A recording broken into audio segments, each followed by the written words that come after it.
को कक्षा 9 विज्ञान का जो चैप्टर नंबर 12 है आपके ध्वनि साउंड।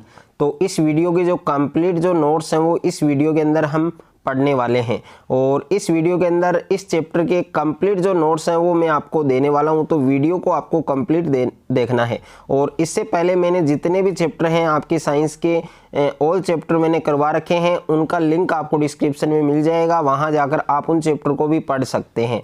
और यहाँ पर आप देख सकते हैं, अगर आप ये नोट्स परचेज करना चाहते हैं तो यहाँ पर जो कॉन्टैक्ट नंबर आपको दिए गए हैं, इन कॉन्टैक्ट नंबर से संपर्क करके आप ये नोट्स परचेज कर सकते हैं। और साथ साथ में अगर आप ये लिखना चाहते हैं तो लिख भी सकते हैं। तो नमस्कार प्यारे बच्चों, स्वागत आप सभी का आपके अपने यूट्यूब चैनल में। तो वीडियो को शुरू करने से पहले आप सभी बच्चों से मेरी एक रिक्वेस्ट है, यदि अभी तक आपने हमारे चैनल को सब्सक्राइब नहीं किया है तो सब्सक्राइब कर लीजिए और साथ में नोटिफिकेशन बेल को प्रेस कर लीजिए। तो यहाँ पर देखिए, सबसे पहले हम इस चैप्टर के अंदर जो टॉपिक है हमारा ध्वनि यानी साउंड। तो साउंड है जो ध्वनि है उसका उत्पादन है वो किस प्रकार से होता है, तो वो हम पढ़ने वाले हैं कि ध्वनि का उत्पादन है वो कैसे होता है। तो देखिए, ध्वनि है वो ऊर्जा का एक रूप है और जो हमारे कानों में सुनने की जो संवेदना है वो उत्पन्न करती है। और ऊर्जा के अन्य रूप हैं, जैसे यांत्रिक ऊर्जा है, ऊष्मीय ऊर्जा है, प्रकाश ऊर्जा है आदि हैं। तो ध्वनि का उत्पादन है वो किस प्रकार से होता है, ध्वनि का जो संचरण है वो किस प्रकार से होता है। तो वस्तुओं में कंपन उत्पन्न होने के कारण ध्वनि है वो उत्पन्न होती है। कि जो वस्तुएं होती हैं उनमें कंपन उत्पन्न होने के कारण क्या होती है, ध्वनि उत्पन्न होती है। जिस द्रव्य से ध्वनि संचरित होती है, यानी जिस पदार्थ से ध्वनि संचरित होती है उसे हम क्या कहते हैं, उसे हम माध्यम कहते हैं। और वस्तु के कंपन करते समय माध्यम के जो कण हैं वो कंपित होने लगते हैं। और उसके बाद में है वायु ध्वनि, यानी वायु ध्वनि संचरण के लिए सबसे सामान्य माध्यम है। और कंपित वस्तु की वायु को धक्का देकर संपीड़न यानी सी उत्पन्न करती है। जब कंपित वस्तु पीछे की ओर कंपन करती है तो विरलन यानी आर उत्पन्न होता है। यानी यहाँ पर संपीड़न है उसको सी से दर्शाया जाता है और विरलन है उसको आर से दर्शाया जाता है। और यह संपीड़न और विरलन ध्वनि तरंग बनाते हैं जो माध्यम से होकर संचरित होती है। और संपीड़न है वो उच्च दाब का क्षेत्र है तथा विरलन है वो निम्न दाब का क्षेत्र है। तो ये भी आपको ध्यान देना है। और उसके बाद में नेक्स्ट है आपकी कि ध्वनि संचरण के लिए माध्यम की आवश्यकता। तो ध्वनि संचरण के लिए किस प्रकार से माध्यम की आवश्यकता होती है। तो ध्वनि है वो एक यांत्रिक तरंग है। ध्वनि क्या है, एक यांत्रिक तरंग है तथा इसके संचरण के लिए किसी माध्यम जैसे वायु, स्टील आदि की आवश्यकता होती है और यह निर्वात में होकर नहीं चल सकती। तो ये भी आपको ध्यान देना है। उसके बाद में नेक्स्ट है कि ध्वनि है वो ध्वनि तरंगे हैं वो अनुदैर्ध्य तरंगे हैं। तो ध्वनि तरंगे अनुदैर्ध्य तरंगे किस प्रकार से हैं, तो उन क्षेत्रों को जहां कुंडलियां पास पास आती हैं उन्हें हम क्या कहते हैं, संपीड़न कहते हैं। और इसको सी से दर्शाया जाता है कि उन क्षेत्रों को जहां कुंडलियां हैं वो पास पास आ जाती हैं, नज़दीक आ जाती हैं, उन्हें हम संपीड़न कहते हैं। तथा उन क्षेत्रों को जहां कुंडलियां दूर दूर हो जाती हैं उन्हें हम क्या कहते हैं, विरलन कहते हैं। और विरलन को आर से दर्शाया जाता है। उसके बाद में है कि श्रीलंकी में विक्षोभ के संचरण की तरंगों के अनुदैर्ध्य तरंगे कहते हैं। कि श्रीलंकी में विक्षोभ के संचरण की जो तरंगे हैं उनको हम क्या कहते हैं, अनुदैर्ध्य तरंगे कहते हैं। और इन तरंगों में माध्यम से कणों का विस्थापन विक्षोभ के संचरण की दिशा के क्या होता है, समांतर होता है, पैरेलल होता है। ये आपको ध्यान देना है। उसके बाद में है ध्वनि तरंग के अभिलक्षण। तो ध्वनि तरंग के क्या क्या अभिलक्षण हैं, तो किसी ध्वनि तरंग के 3 अभिलक्षण होते हैं, जिसमें फर्स्ट है आपके आवृत्ति, सेकंड है आपके आयाम और थर्ड है आपके वेग। तो अब इन तीनों के बारे में हम डिस्कस करेंगे। तो इससे पहले हम तरंग दैर्ध्य के बारे में डिस्कस करेंगे कि तरंग दैर्ध्य क्या होता है। तो 2 क्रमागत संपीड़नों अथवा 2 क्रमागत विरलनों के बीच की जो डिस्टेंस होती है, जो दूरी होती है, उसको हम क्या कहते हैं प्यारे बच्चों, तरंग दैर्ध्य कहते हैं। और तरंग दैर्ध्य को लैम्डा से निरूपित किया जाता है। ये जो साइन है ये लैम्डा का है और इसका मात्रक क्या होता है प्यारे बच्चों, मीटर। तरंग दैर्ध्य का मात्रक क्या होता है, मीटर। यह आपको ध्यान देना है, इंपॉर्टेंट है। उसके बाद में देखिए पहला विलक्षण क्या है, आवर्ती, यानी आवर्ती क्या है, तो एकांक समय में किए गए कंपनों या दोलनों की जो संख्या होती है वो ध्वनि तरंग की क्या कहलाती है, आवर्ती कहलाती है। कि एकांक समय के लिए किए गए कंपनों या दोलनों की जो संख्या है वो ध्वनि तरंग की आवर्ती कहलाती है। और इसे सामान्यतः v से प्रदर्शित किया जाता है, कि जो आवर्ती होती है उसको सामान्यतः किसे प्रदर्शित किया जाता है, v से। और इसका जो मात्रक है वो क्या होता है, हर्ट्ज होता है, जिसको hz से निरूपित किया जाता है। उसके बाद में सेकंड है आपके आवर्तकाल। अब देखिए आवर्तकाल क्या होता है, तो दो क्रमागत संपीड़नों या दो क्रमागत विरलनों को किसी निश्चित बिंदु से गुजरने में लगे समय को तरंग का क्या कहते हैं, आवर्तकाल कहते हैं। कि दो क्रमागत संपीड़नों या दो क्रमागत विरलनों को किसी निश्चित बिंदु से गुजरने में लगे समय को हम आवर्तकाल कहते हैं। और आवर्तकाल को प्यारे बच्चों t से प्रदर्शित किया जाता है, और इसका जो मात्रक होता है प्यारे बच्चों वो सेकंड होता है, जिसको s से दर्शाया जाता है। और आवर्ती तथा आवर्तकाल के बीच, यानी जो आवर्ती है तथा आवर्तकाल है उसके बीच निम्नलिखित संबंध होता है। और आवर्ती यानी v बराबर हम लिख सकते हैं 1/, आवर्तकाल। ओके। और उसके बाद में है आयाम। अब देखिए आयाम की हम बात करें तो किसी माध्यम में मूल स्थिति के दोनों ओर अधिकतम विक्षोभ को तरंग का आयाम कहते हैं। और आयाम को किससे प्रदर्शित किया जाता है, ए से प्रदर्शित किया जाता है, ये आपको ध्यान देना है। उसके बाद में नेक्स्ट है कि ध्वनि के अभिलक्षणों के संबंध में कुछ तथ्य निम्नवत हैं, जिसमें पहला तथ्य क्या है कि तारत्व है वो ध्वनि का वह गुण है। तारत्व ध्वनि का वह गुण है जिसके कारण ध्वनि पतली अथवा भारी सुनाई पड़ती है। तारत्व को नापा नहीं जा सकता है, परंतु अनुभव किया जा सकता है, यानी फील किया जा सकता है। और दूसरा तथ्य क्या है कि तारत्व ध्वनि की आवृत्ति पर निर्भर करता है, कि जो तारत्व होता है वो ध्वनि की आवृत्ति पर निर्भर करता है। और उच्च आवृत्ति की ध्वनि का तारत्व है वो ऊंचा होता है तथा यह ध्वनि पतली सुनाई पड़ती है। और इसके विपरीत निम्न आवृत्ति की जो ध्वनि है उसका तारत्व क्या होता है, नीचा होता है, और यह ध्वनि भारी सुनाई पड़ती है। तो यह आपको ध्यान देना है। 3 नंबर जो तथ्य है वो है कि प्रबलता ध्वनि का वह गुण है। प्रबलता ध्वनि का वह गुण है जिसके आधार पर कोई ध्वनि तेज अथवा धीमी सुनाई पड़ती है। और धीमी सुनाई पड़ने वाली ध्वनि की प्रबलता है वो कम तथा तेज सुनाई पड़ने वाली ध्वनि की प्रबलता है वो क्या होती है, अधिक होती है। यह आपको ध्यान देना है। उसके बाद में प्यारे बच्चों 4 नंबर है आपके कि गुणवत्ता है वह ध्वनि का वह गुण है। गुणवत्ता ध्वनि का वह गुण है जिसके आधार पर दो समान तारत्व तथा समान प्रबलता वाली ध्वनियों में विभेद किया जा सकता है। ये भी आपको ध्यान देना है।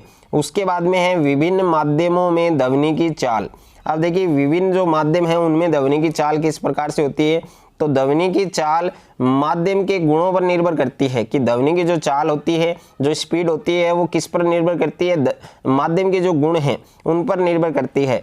और यह माध्यम के ताप पर भी निर्भर करती है, यानी माध्यम का जो टेम्परेचर है उस पर भी निर्भर करती है, उस पर भी डिपेंड करती है। और ध्वनि की चाल है वो ठोसों में अधिक, यानी जो सॉलिड होते हैं, जो ठोस होते हैं उनमें ज़्यादा होती है, और जो गैस है उनमें कम होती है। ओके, ये आपको ध्यान देना है। उसके बाद में नेक्स्ट है कि ध्वनि का परावर्तन। तो ध्वनि का परावर्तन किस प्रकार से होता है कि प्रकाश की भांति ध्वनि भी किसी भी ठोस या द्रव के पृष्ठ से परावर्तित होती है तथा परावर्तन के उन्हीं नियमों का पालन करती है, जिसमें पहला पॉइंट है कि परावर्तक पृष्ठ के आपतन बिंदु पर खींचे गए अभिलंब तथा ध्वनि के आपतन होने की दिशा तथा परावर्तन होने की दिशा के बीच बने कोण है वो आपस में क्या होते हैं प्यारे बच्चों, बराबर होते हैं, समान होते हैं। और दूसरा रूल क्या है कि ये तीनों एक ही तल में होते हैं, एक तो आपतन, एक परावर्तन और एक अभिलंब, तीनों एक ही तल में होते हैं, ये आपको ध्यान देना है। उसके बाद में है प्रतिध्वनि। तो नेक्स्ट जो टॉपिक है वो है हमारा प्रतिध्वनि। यानी प्रतिध्वनि क्या है, यदि हम किसी उचित परावर्तक वस्तु जैसे कोई इमारत, कुआं आदि के सामने जोर से चिल्लाए तो हमें कुछ समय पश्चात वही ध्वनि फिर से सुनाई देती है। इसे हम क्या कहते हैं, प्रतिध्वनि कहते हैं। तो प्रतिध्वनि की जो परिभाषा है वो आपको अच्छे से याद रखनी है। उसके बाद में नोट है, और नोट के अंदर आपको पता है कि जो इम्पोर्टेंट चीज़ है वो छिपी रहती है। तो स्पष्ट प्रतिध्वनि सुनने के लिए मूल ध्वनि तथा परावर्तित ध्वनि के बीच कम से कम 0.1 सेकेंड का जो समय अंतराल है वो अवश्य होना चाहिए, ये भी आपको ध्यान देना है।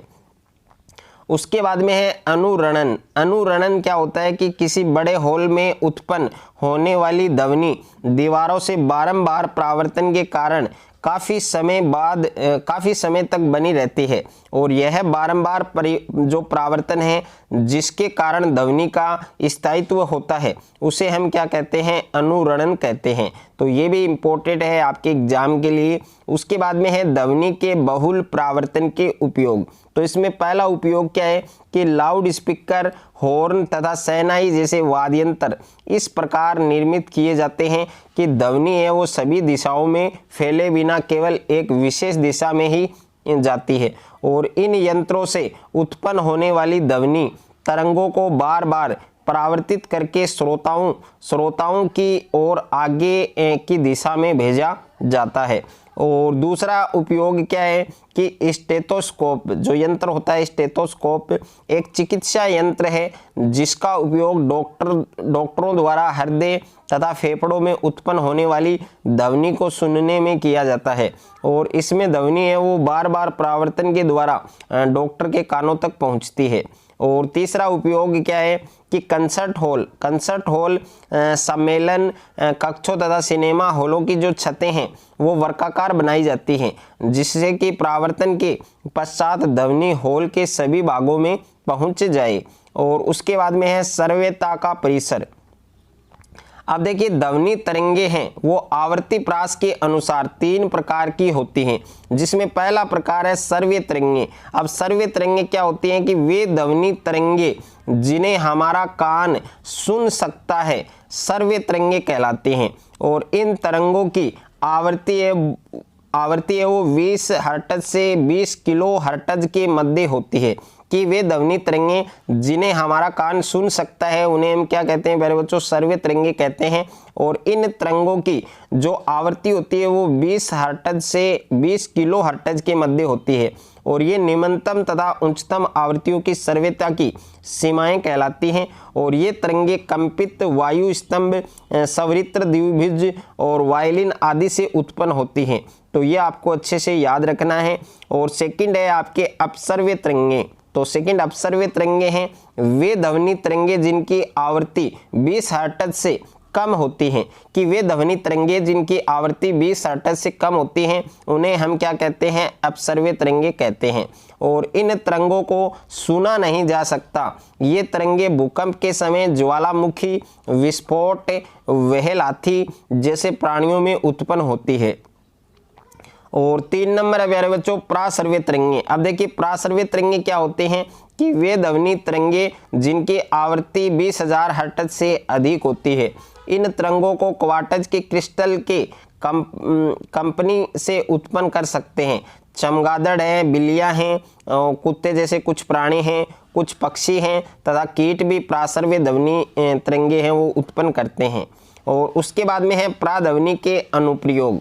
तो प्राध्वनि के कौन कौन से अनुप्रयोग है, जिसमें पहला है कि प्राध्वनि है वो प्राय उन भागों को साफ करने में की जाती है जहां तक पहुंचना कठिन है, जैसे सर्पिलाकार नली, इलेक्ट्रॉनिक पुर्जे आदि। और दूसरा है प्राध्वनि का उपयोग कि प्राध्वनि का उपयोग है वो धातु के ब्लॉकों में दरारों का पता लगाने के लिए भी किया जाता है। और तीसरा यूज है आपके कि चिकित्सा क्षेत्र में प्राध्वनि है वो अल्ट्रासाउंड का प्रयोग बीमारियों का पता लगाने के लिए किया जाता है। और 4 नंबर है कि प्राध्वनि के उपयोग से सोनार नामक युक्ति से जहाज़ों में समुद्र की जो गहराई है मापने के लिए किया जाता है। तो ये भी आपको अच्छे से याद रखना है। उसके बाद में है सोनार। अब देखिए सोनार क्या है, यह एक ऐसी युक्ति है जिसमें जल में स्थित पिंडों की जो दूरी है, जो दिशा है तथा चाल मापने के लिए प्राध्वनिक तरंगों का उपयोग किया जाता है। और सोनार शब्द का अंग्रेजी प्रत्यय है यानी सोनार, SONAR। इसका फुल नेम क्या है, यहाँ पर S से है आपके साउंड, और O से आपके नेविगेशन, और A से आपके एंड, और आर से आपके रिंगिंग। ओके, यानी साउंड, नेविगेशन एंड रिंगिंग, ये आपको ध्यान रखना है। उसके बाद में है कार्यविधि। अब इसकी कार्यविधि की बात करें तो सोनार में एक प्रेषित्र तथा एक संसूचक होता है और इसे चित्रानुसार किसी नाव या जहाज में लगाया जाता है और प्रेषित्र द्वारा उत्पन्न प्राध्वनिक तरंगे जल में गमन करती हैं तथा समुद्र तल में पिंड से टकराने के पश्चात परावर्तित होकर संसूचक द्वारा ग्रहण कर ली जाती हैं और संसूचक प्राध्वनिक तरंगों को विद्युत संकेतों में बदल देता है, परिवर्तित कर देता है। और ध्वनि की जो चाल है, प्यारे बच्चों, ध्वनि की जो चाल है वो प्राध्वनि के प्रेषण तथा अभिग्रहण के समय अंतराल को ज्ञात करके उस पिंड की दूरी की जो गणना है वो की जा सकती है, जिससे ध्वनि तरंग है वो परावर्तित हुई है। माना प्राध्वनि संकेत के प्रेषण तथा अभिग्रहण का समय अंतराल क्या है, टी है, और समुद्री जल में ध्वनि की जो चाल है वो v है। तब सतह से पिंड की दूरी क्या होगी, 2d होगी। ओके, ये फार्मूला आपको ध्यान रखना है। और उसके बाद में है तब 2d बराबर हम लिख सकते हैं v गुणा t। यहाँ पर v ध्वनि की चाल है और t आपके समय अंतराल है और यह विधि क्या कहलाती है, प्रतिध्वनिक प्रास कहलाती है। और उसके बाद में है आपके मानव कर्ण की संरचना, यानी मानव का जो कान होता है उसकी संरचना। हम अपने कानों के द्वारा सुनते हैं और यह सुनने वाली आवृत्तियों द्वारा वायु में होने वाले दाब परिवर्तनों को विद्युत संकेतों में बदलता है, जो श्रवण तंत्रिका द्वारा हमारे मस्तिष्क तक पहुंचते हैं।